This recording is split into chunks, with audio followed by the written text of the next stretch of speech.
Assalamualaikum warahmatullahi wabarakatuh.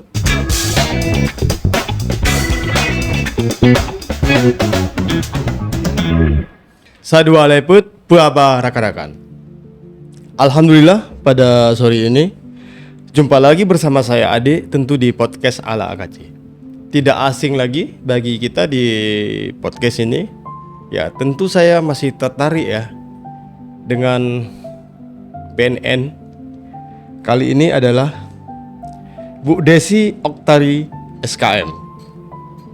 Jadi ada 3 poin nanti yang mau kita tanya kepada Ibu Desi yang saya tidak tahu juga ya teman-teman ya. Jadi yang pertama yang mau saya tanyakan sama Ibu, apa itu pencegahan dan pemberdayaan masyarakat, Bu? Baik Pak Ade, sebelumnya terima kasih sekali nih pada Bapak Ade untuk diundang kembali dalam bincang santainya di podcast ala AKC. Ini sangat excited sekali dari saya pribadi. Terima kasih Pak Ade. Nah, untuk seksi P2M ini ya kami sebut pencegahan dan pemberdayaan masyarakat. Dari pencegahan sendiri itu merupakan upaya dari kita untuk meningkatkan daya tangkal Pak Ade kepada masyarakat, itu khusus kepada keluarga, kepada anak-anak remaja, kemudian masyarakat desa juga, untuk menangkal pengaruh buruk dari penyalahgunaan narkoba. Nah, itu tujuan dari pencegahan kita. Nah, bentuknya itu banyak Pak Ade. Bentuk kegiatan yang bisa kita lakukan dalam pencegahan itu dari sosialisasi, kemudian konten-konten di media sosial itu banyak sekali. Kemudian bisa bertatapan langsung untuk kampanye seperti itu dan banyak lainnya. Kemudian untuk pemberdayaan masyarakat. Nah, pemberdayaan masyarakat ini juga sejalan, yaitu merupakan upaya untuk meningkatkan pengetahuan, kemudian kemampuan, kemudian keterampilan dan sikap dari masyarakat itu sendiri untuk bisa memberdayakan diri, begitu Adik. Memberdayakan diri agar dapat menolak pengaruh buruk dari narkoba itu. Nah, dalam bentuknya seperti apa? Kegiatan-kegiatan yang kita lakukan adalah pembentukan penggiat anti narkoba. Iya. Kemudian ada relawan anti narkoba, ada satgas-satgas anti narkoba, sehingga mereka memberdayakan diri mereka aktif dalam penanggulangan penyalahgunaan narkoba itu, Bapak. Ya, kalau boleh saya tangkap tadi pembicaraan Ibu Desi, itu saya ada satu poin yang tertarik ya, tentang relawan. Misalnya AKC ini mau jadi relawan di BNNK Aceh Selatan, apa bisa itu, Bu? Bisa sekali Bapak. Nah, jadi kita akan membentuk atau menampung yang ingin menjadi relawankah, penggiat anti narkoba kah, atau satgas itu sendiri dari berbagai sasaran-sasaran instansi atau lembaga. Bisa dari pemerintah, bisa dari swasta dan dunia usaha, seperti Pak Ade dari podcast ala AKC ini kan termasuk ke dalam usaha dan dunia swasta seperti itu ya Pak ya. Ya. Kemudian ada dari lingkungan pendidikan dan juga lingkungan masyarakat seperti itu. Ya.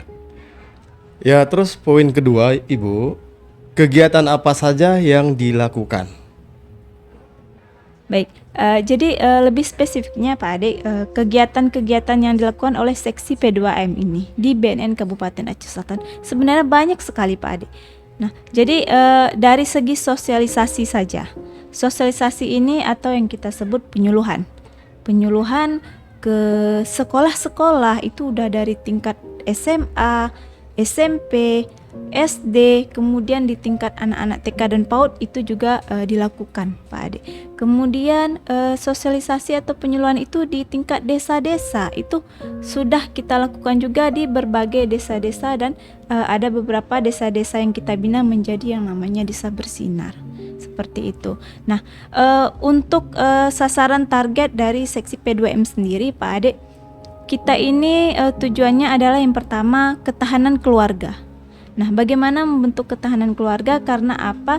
Keluarga merupakan benteng utama untuk bisa mencegah yang namanya penyalahgunaan narkoba. Itu kan berawal dari keluarga, Adik. Yeah. Nah, kemudian ada ketahanan lingkungan yang kita gaungkan sekarang ini, program Desa Bersinar. bersinar Bu ya? Ya benar, desa bersinar yang artinya desa bersih dari narkoba. Oh, Seperti singkatan. itu. Iya. Nah, jadi itu merupakan program PN kalau kita sebut pada prioritas nasional. Nah, itu memang harus dijalankan dari tingkat BNN kami itu setiap desa yang kita bina, kita jadikan desa bersinar, mereka harus mandiri untuk bisa melakukan sosialisasi dan penyuluhan di lingkungannya. Ada satgas anti narkobanya, kemudian dilakukan tes urin untuk paling tidak tingkat perangkat desanya, seperti itu Pak Ade. Tapi yang sudah-sudah perangkat desa yang di desa-desa kita ini dites urin semua bukan?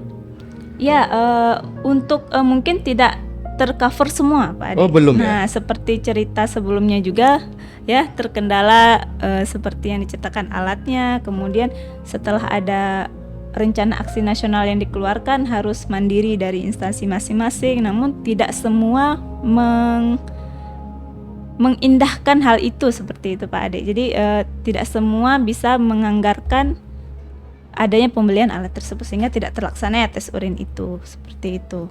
Nah, kemudian kegiatan apa lagi yang bisa kita lakukan selain sosialisasi, tes urin, kampanye-kampanye. Nah, kita setiap tahun ada kampanye di Hari Anti Narkotika Internasional untuk memperingati Hari Anti Narkotika Internasional itu sendiri Pak Ade. Jadi banyak kegiatan-kegiatan yang kita lakukan, bahkan bekerja sama dengan komunitas-komunitas di Aceh Selatan. Nah, untuk kerjasama juga itu sudah kita lakukan Pak Ade. Oh, sudah Bu ya? Sudah kita lakukan dalam bentuk PKS, Perjanjian Kerjasama atau MOU. Nah, dengan instansi-instansi terkait, dengan komunitas-komunitas terkait, seperti kalau tidak salah itu beberapa tahun yang lalu kita dengan komunitas musik di Aceh Selatan, saya lupa namanya. Ya. Kemudian ada komunitas sepeda motor juga itu ada. Nah, kemudian mungkin tindak lanjut setelah perjanjian kerjasama itu, jalinan kerjasama itu yang mungkin masih kurang kurang eksis kita lakukan lagi seperti itu Pak Ade. Iya. Kemudian satu lagi mungkin kegiatan yang sering juga kami lakukan itu BNN menyapa atau mungkin lebih viralnya mepep-pep Ya, Pak Ade. ya. Nah, itu kita lakukan juga ada, kita berjalan dengan menggunakan mobil operasional, itu kita sebut mobil Tayo. Oh, ada Bu ya? Ada. Jadi kenapa kita bilang mobil Tayo? Karena mobilnya itu memang mirip seperti Tayo Pak Ade, warna Iya. biru. Nah, jadi mobil BNN ada mobil operasional warna biru. Nah, kita menggunakan mobil tersebut untuk mepep-pep di jalanan di Aceh Selatan ini yang bisa kita jangkau seperti itu Pak Ade. Iya.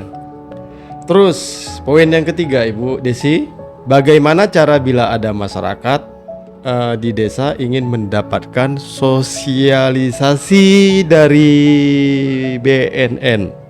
Silakan Ibu. Ya dijawab. Pak Ade. Nah, jadi mungkin kebanyakan nih Pak Ade seperti cerita awal, banyak yang malah nggak tahu ada BNN ya Pak Ade di Tapatuan. Nah, Iya, jelas Ibu. seperti itu juga mungkin masih banyak masyarakat di luar sana bingung untuk bagaimana cara mendapatkan sosialisasi dari BNN seperti itu. Nah, banyak cara Pak Ade, kita bisa menerima surat ya, bersurat ke kantor BNN Kabupaten Aceh Selatan, kemudian bisa menghubungi kontak nomor kita, nanti mungkin akan ditampilkan oleh Bapak Ade. Ya. Kemudian bisa melalui medsos kita, itu juga banyak media sosial kita, melalui Facebook, melalui Twitter, melalui email, melalui Instagram kah, seperti itu. Lanjut Ibu. Ya, nah jadi atau mungkin bapak-bapak atau ibu-ibu teman-teman di luar sana juga bisa langsung datang ke kantor BNN Kabupaten Aceh Selatan untuk berkoordinasi bagaimana untuk menentukan jadwal sosialisasi di daerahnya atau di tempatnya, seperti itu Pak Ade. Ya. Mungkin ada tambahan, silakan nggak apa-apa Ibu. Ya, mungkin sedikit untuk terakhir, ini sudah mungkin terakhir ya Pak Ade ya. Ya, kalau untuk 3 poin kita udah terakhir, cuma di luar tema kalau ada tambahan silakan. Ya, Tidak baik. apa-apa, untuk Mungkin kebaikan kita semua Ibu ya.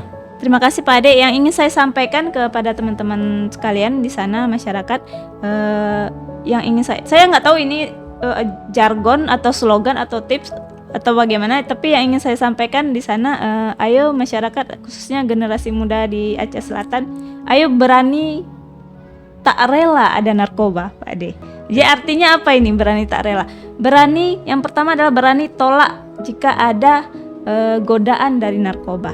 Yang kedua, berani rehab jika ada pecandu penyalahgunaan narkoba di lingkungan kita. Yang ketiga adalah berani lapor, Pak Ade, jika ada penyalahgunaan narkoba di lingkungan kita.